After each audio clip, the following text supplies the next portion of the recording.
It's Dr. Will Cole. Thank you so much for joining me today for this webinar all about gut health.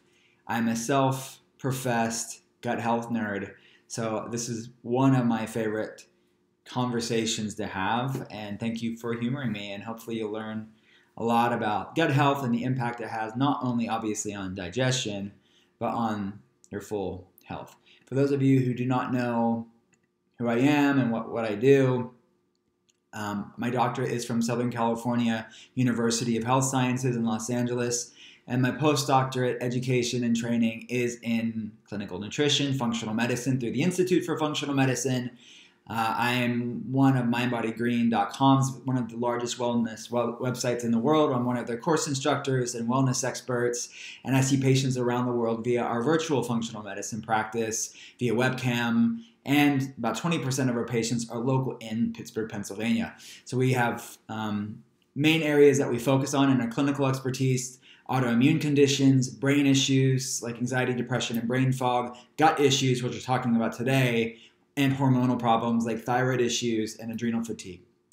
So Thomas Edison, you know him, right? He said the doctor of the future will give no medications, but work on diet and work on the human frame and in the cause and prevention of disease. Thomas Edison said those wise words over 100 years ago at the start of the 20th century. 20th century would become the expansion of the conventional medical system that we see and know today. Sadly, the last century, over the 20th century and the beginning of the 21st, has been a complete departure of Edison's words, away from looking at foods as medicine and the impact it has on our biochemistry and in prevention of disease, and towards big pharma, sick care system, diagnose the disease and match it with a medication.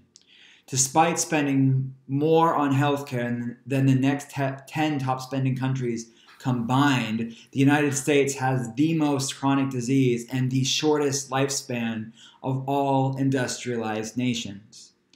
According to a comprehensive study very compelling by the Institute of Medicine and National Research, Research Council, I believe it was, it said American men ranked last in life expectancy, and women were ranked second to last of all industrialized nations. When it comes to health of a pregnant mother or her little baby, the U.S. has the highest mortality rate among all developed nations.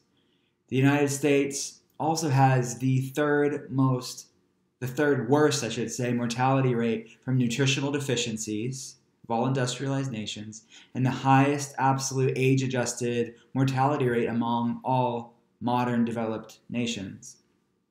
Despite the amazing advancements in life-saving surgeries and emergency care systems, which the United States does very well with, when it comes to chronic health, which is the context of what we're talking about today, especially with gut health, we are doing something dramatically, abysmally wrong.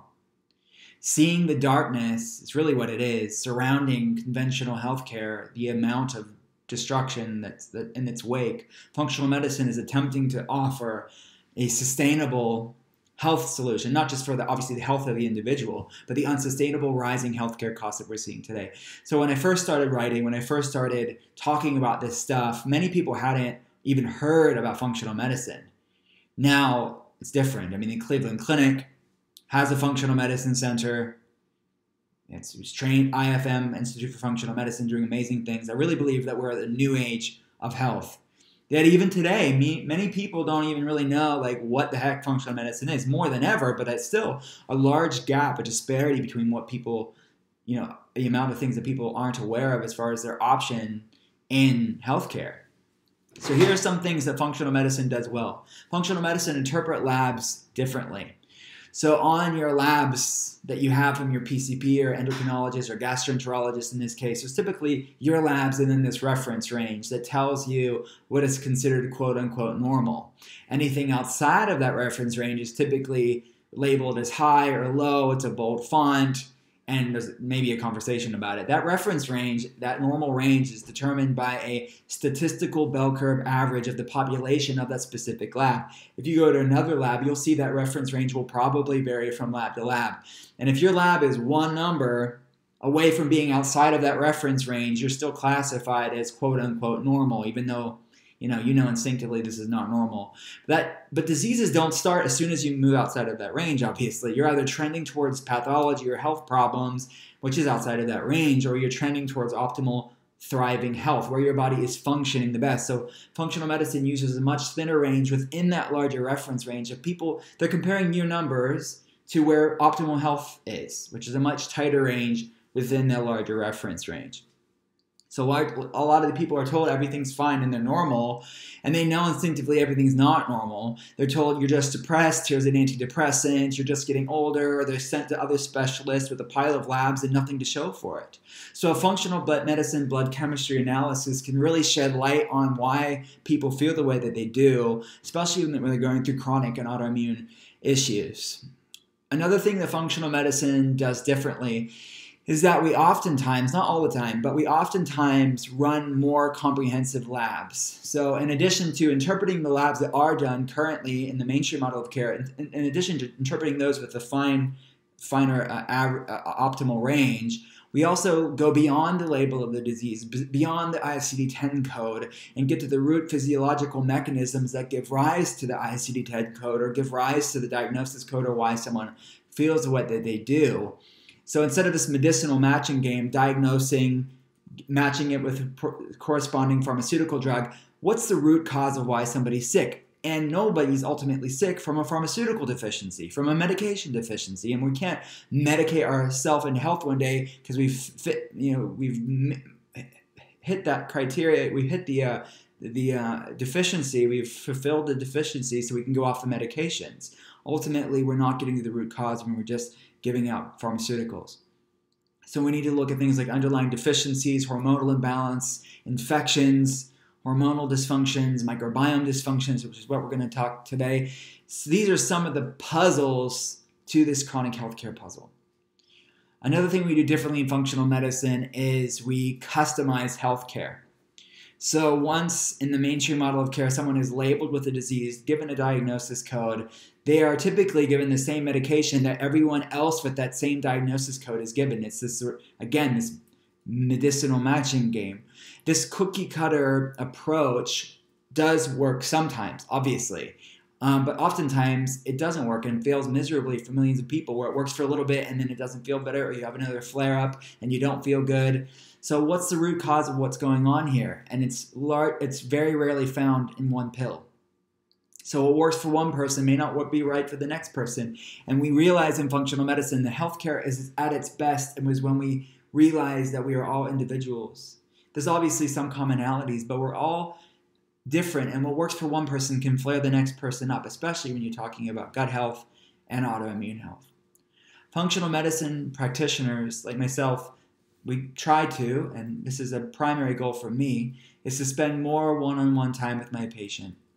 Mainstream medicine is really bogged down with symptom care, with sick care. That is why, look at the nature of it. People wait every 6 months or a year or 3 months, whenever it is, to wait endless hours in the waiting room, oftentimes, only to spend 5 minutes with a doctor, and it's like, take this pill, see you in 6 months. It's not because your doctor doesn't like you, it's because the system is saturated, and I think this is part of the reason why my top patient base are people in the mainstream model of care. Nurses and doctors and people in the hospitals, they see their options and they see how bogged down the system is, and they're coming to functional medicine to deal with their own health. And when you look at the statistics of the United States having like one of the worst chronic healthcare systems in the country, the opposite of that, we have some of the best emergency care systems in the world. So I'm not dogging on mainstream medicine as a whole. I'm talking about chronic healthcare, not emergency care system, which is oftentimes fantastic. While mainstream medicine is really structured to manage symptoms, functional medicine is primarily concerned with addressing these underlying facets of our physiology that, again, give rise to the diagnosis code. So for a good example here, I think that we could say is diabetes. So remarkably, 50% of the United States is pre-diabetic or diabetic. And what are they given? They're given medication. Some of them are secretagogue drugs, which stimulate the pancreas to produce more insulin. it will get the blood sugars down oftentimes, but it's from bullying the body to shove the blood sugar down through stimulating insulin.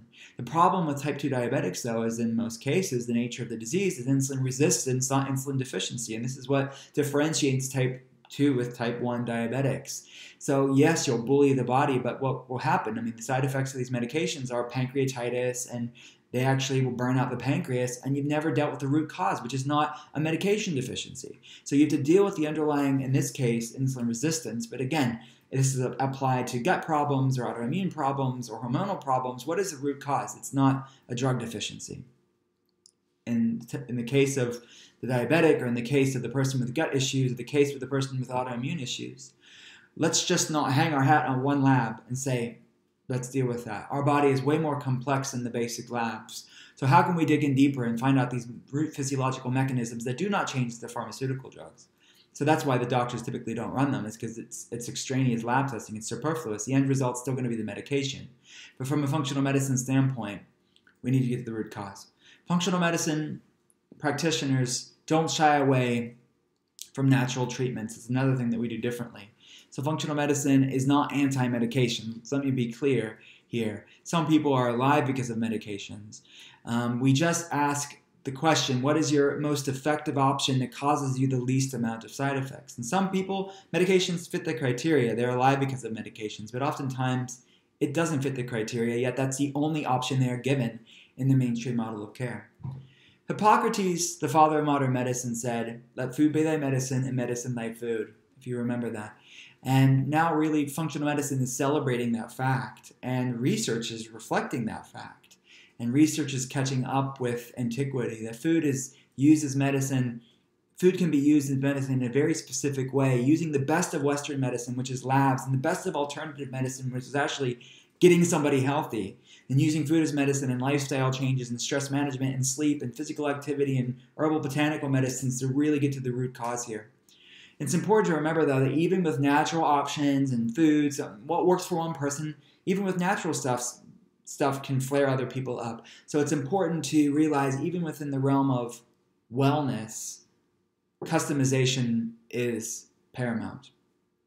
So even the green medicine, sort of the natural options, we should shy away from that in functional medicine to really look at the mechanism, the dysfunction that gives rise to the problem.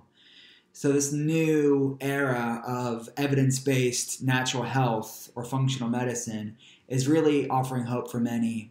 And it's my honor to be a part of people's health journey for people around the world via our virtual functional medicine practice and the technological advancements we have just in being able to communicate like we're doing right now all around the world. I am humbled to be in this position to be a voice for wellness, a voice for functional medicine, and to be a part of people's journey. So we're going to talk about gut health, guys. We're going to dig into some gut health nerd. We're going to talk about poop, guys. So get ready. Hippocrates, that guy that said, let food be thy medicine, medicine thy food, that wise guy also said, all disease begins in the gut. Again, this is why he's the father of modern medicine, I guess. I don't know how he knew it, but now research, again, is catching up with age-old wisdom, that the majority of health problems that we see today, at least to some degree, begin in the gut, if not entirely. So diabetes and heart disease and autoimmune disease begin in the gut. Your microbiome, it's the trillions of bacteria in your gut, and upwards of 100 trillion bacteria. Some studies say a little bit less, but upwards of 100 trillion bacteria, and we all have about 10 trillion human cells. So that is so vast we can't even think about it, but you are 10 times more bacteria than human, a sort of sophisticated host for the microbiome. So all of this is living inside you, this universe, this microbiome metropolis is living inside of all of us, with hundreds of known diverse bacterial species, these colony-forming units, these CRUs are like neighborhoods within the city, and it's an important part of your health. The more diverse your microbiome, what researchers are finding, the better our health will be, the potential towards the health will be. The work we do outside, playing in the dirt, the animals we have, the foods we eat, the foods we're not eating, all of this helps to populate and contribute to the diversity of your gut garden. And since our gut contains 100 trillion bacteria and there's 10 trillion human cells, that put it in context, you have Your gut eats what you eat. And, we are, not only we are what we eat, but we are what our gut eats. So we have to take care of this microbiome metropolis. The health and the permeability of your gastrointestinal tract, what's in it, is important, but also making sure that what's in it doesn't go through into the rest of the body is also important. It can have a significant role and play a significant role in the health and the triggering of different autoimmune issues and chronic inflammatory issues and brain issues. So things like leaky gut syndrome or intestinal permeability, things like SIBO, small intestinal bacterial overgrowth, histamine intolerance, candida overgrowth, parasitic issues are really, there's a lot of evidence and in the medical literature to look at these connection issues to not only digestive issues like constipation, diarrhea, IBS, these issues, but also the ripple effect causing weight loss resistance, like trouble losing weight, fatigue, brain fog, anxiety, depression. There's a whole field of research looking at the gut-brain axis, the gut-brain connection. Autoimmune diseases, obviously, it's 75% of the immune system. Things like cancer, having their roots, at least to some degree, if not entirely, in the gut. So let's imagine the surface area of your gastrointestinal tract. If you spread it all out, which I don't know why you would do it, but just to give you context of it, it would cover about the size of a tennis court, guys. The intestinal court is covered in these special cells called enterocytes that constantly are regenerating so that you get an entirely new gut lining every 2 to 3 weeks. If you are healthy and don't have any chronic conditions like autoimmune conditions or inflammation, if you don't have any food sensitivities, you could heal a not so perfect gut. If gut problems are your issues and you're just having mild gut problems, your body's amazingly resilient. You can heal in a couple weeks, maybe up to 12 weeks, and studies suggest this, and you can go to drwillcole.com for more information on the studies on this. There's this one study published in the medical journal Nature that found significant changes in the gut bacteria actively happening just 3 days after positive dietary changes. So this is how amazing and resilient your gut is. But however, you don't necessarily, and a lot of people think like, I'm going to the bathroom fine, but you don't necessarily have to have gut symptoms to have underlying gut problems. And many gut problems are asymptomatic in the gut, but you're seeing the ripple of effect of that in the immune system, the brain, the hormones, systemic inflammation at large. So if you're not going through significant gut problems, your body can bounce back pretty quickly and you can see positive changes in your life. But there are health problems like autoimmune conditions that can take quite a bit of time to heal. And that's, again, our top patient base. It's definitely a journey into health. So people that are somewhere on this autoimmune inflammation spectrum may wonder, what is the autoimmune inflammation spectrum? There's 3 stages on this autoimmune spectrum. But autoimmune diseases don't just pop out of nowhere. So, right, it begins with this sort of slow burn of inflammation, this insidious inflammation, which can simmer and spread for years before you get a diagnosis. This means if you have inflammation, you don't necessarily have a diagnosable autoimmune disease, but if you have a family history of autoimmunity, and if inflammation perpetuated with a genetic predisposition, things can head in that direction over time. Again, 10 years prior to diagnosis of autoimmune diseases is really the onset of a lot of these problems. So by the time someone's diagnosed, there's been significant damage done to the system. So, the brain or the gut or the thyroid or the joints or wherever. For example, there has to be about 90% destruction of the adrenal glands before it fits the criteria of diagnosis of Addison's disease or autoimmune adrenal disease. There has to be 70% destruction of the brain before it shows up on an imaging study and it's labeled with MS. 80% destruction of the gut before it's bad enough to be labeled with celiac disease or things like ulcerative colitis or Crohn's.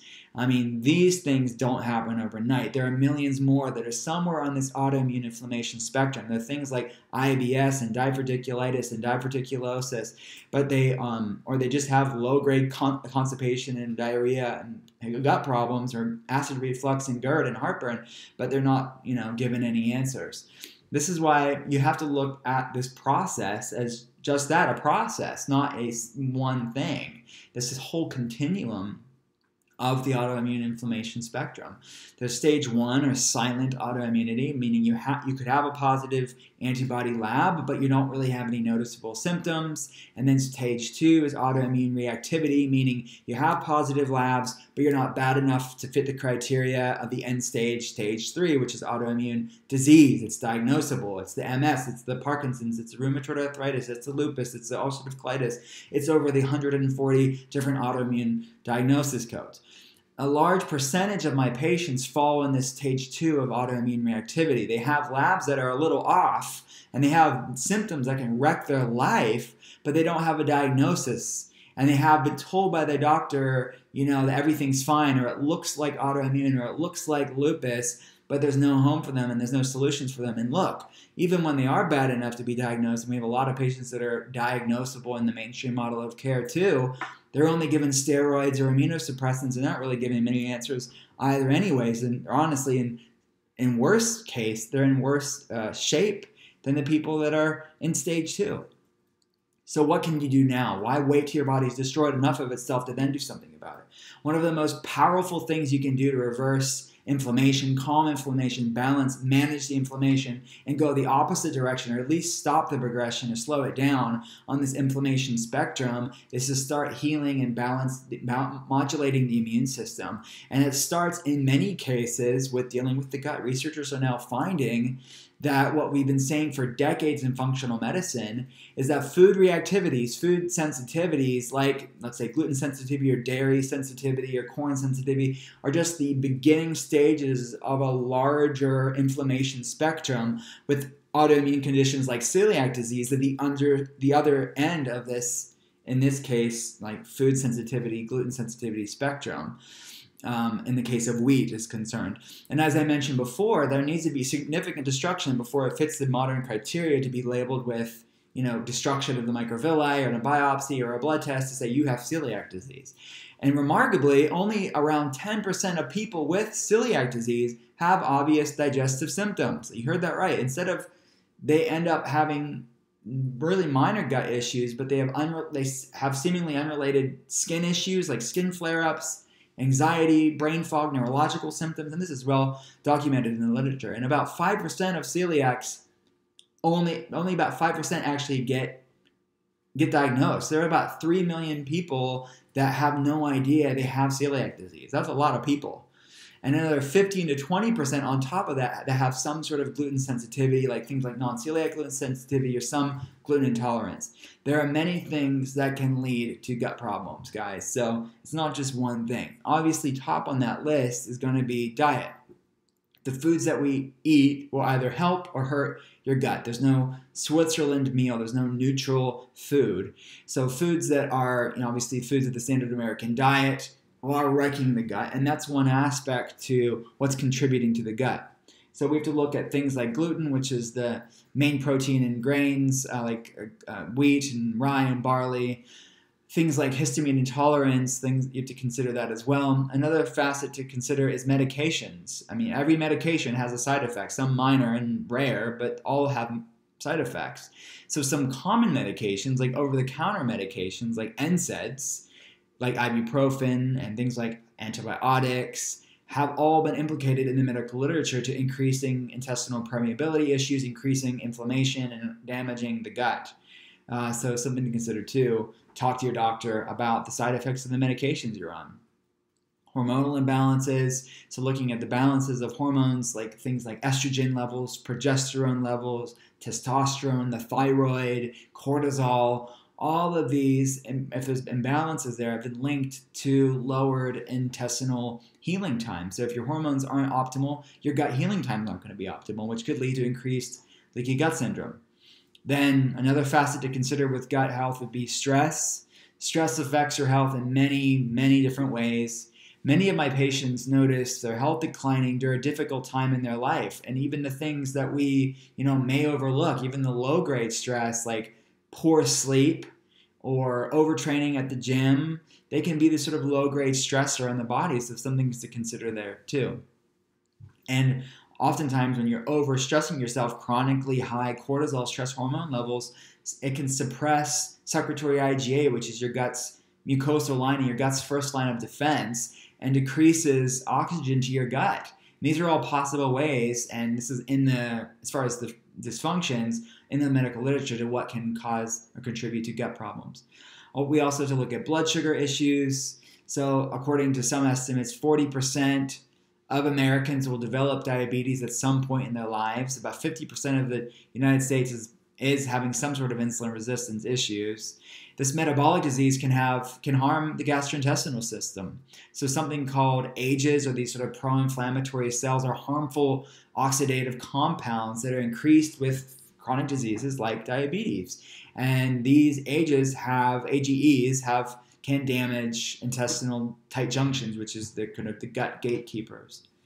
Neurological problems also can be a contributor to gut problems. Your gut itself is referred to in the medical literature as your second brain, and you have what's called the gut-brain axis. Your gut is formed from the same fetal tissue as your brain when babies are growing in their mom's womb, and they're inextricably linked for the rest of your life through the gut-brain axis, through the vagus nerve, through the enteric nervous system.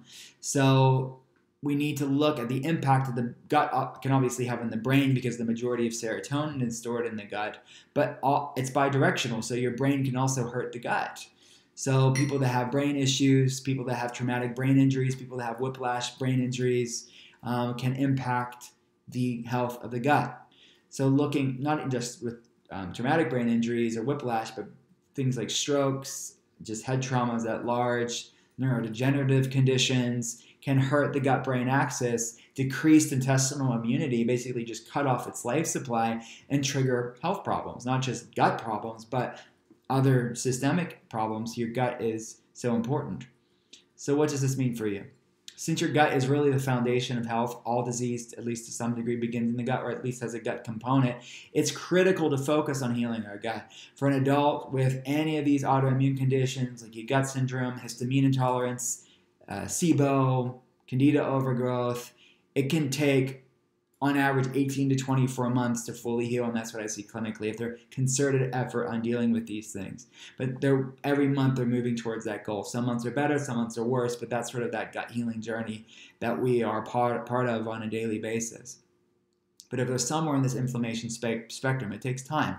It's possible, but it takes time. It didn't happen overnight. It's not going to be healed overnight.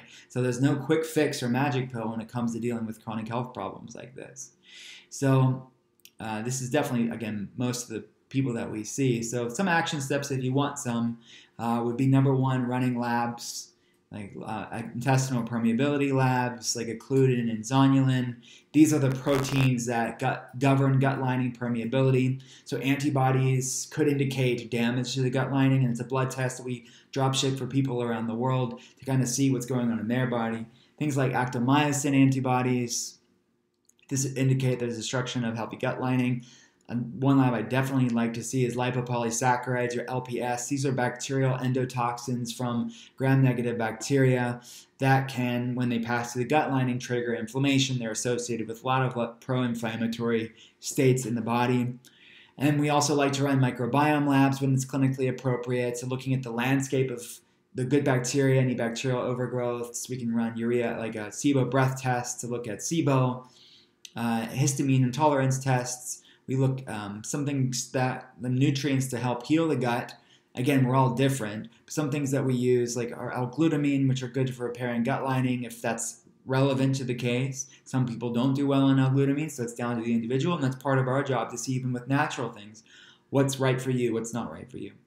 Food medicine, which I'm sure most of you are aware of, is bone broth. A lot of good things from bone broth. Collagen, glutamine's in bone broth. The building blocks to the enterocytes, your gut lining cells. It's also rich in gelatin, which can heal your gut as well. Obviously, bone should be from grass-fed animals, or organic chickens, or fish broth. You could do that as well. Herbal remedies are also another tool that we use for a lot of our patients. Again, this is all customized to the labs. It's not broad strokes and one size fits all. It's all individualized. But things like slippery elm and marshmallow root and DGL, licorice, are some remedies that we use for some cases based on the labs and seeing what's relevant. And they've been used for hundreds of years for helping with gut health and bringing inflammation levels down, basically calming things down. Another tool that we use, because we use food as medicine primarily in functional medicine, is fermented foods. So all the trillions of bacteria in your gut, you can help supporting healthy microbiome balance and bacterial diversity with fermented foods like sauerkraut and kimchi and kefir and kombucha. But look, it doesn't work for everybody. Fermented foods are higher in histamine, or can be higher in histamines, but people with histamine intolerance can get flared up. So even with healthy foods, what works for one person may not be right for the next person. So hope to make that clear. Some other foods that we use are going to be coconut oil. Like coconut oil, it has high in caprylic acid, and medium chain triglyceride MCT fats, which is antimicrobial. It kind of cleans up the gut, and it's a source of energy for the body. It's anti-inflammatory, but the lauric and the caprylic acids have this antimicrobial, antifungal, antiviral properties. Some people don't do in super high fats. We have to kind of titrate it up. It can cause GI distress if you do too much too soon. So again, this is individualized too. And it should be organic, should be extra virgin and cold pressed whenever possible. Another tool that I use is intermittent fasting, which can be quite healing for the gut and inflammation. It increases what's called autophagy, which is the word's broken down like self-eating. It's like your gut cannibalism. It's your cellular cannibalism. So your body cleans up dead, dysfunctional cells. So I've written a lot about this. If you go to drwillcole.com, just type in intermittent fasting on the search engine, you find tons of articles on there with studies, and kind of a tool for intermittent fasting if you want to learn more about intermittent fasting.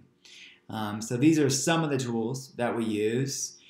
There's a lot more than that. Obviously, it's down to the individual, but I wanted to give you some sort of overview of things that we would consider based on the case.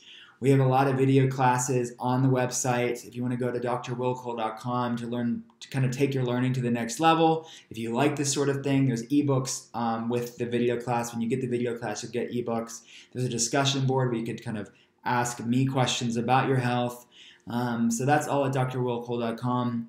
We offer, obviously, consultations for people around the world. So if you're in the United States, Mexico, or Canada, you can call 724-772-9833, or you can go to drwillcole.com and click the consultation contact form on there. Just let them know you watched the webinar so you can get a discounted consultation with me, because we wanted to offer that for anybody that's wanting to geek out with us this long and learn about this stuff, guys. So thank you so much for the opportunity to teach you. I will see you next time on the next webinar. Stay tuned, because we have a lot of good stuff coming up real soon.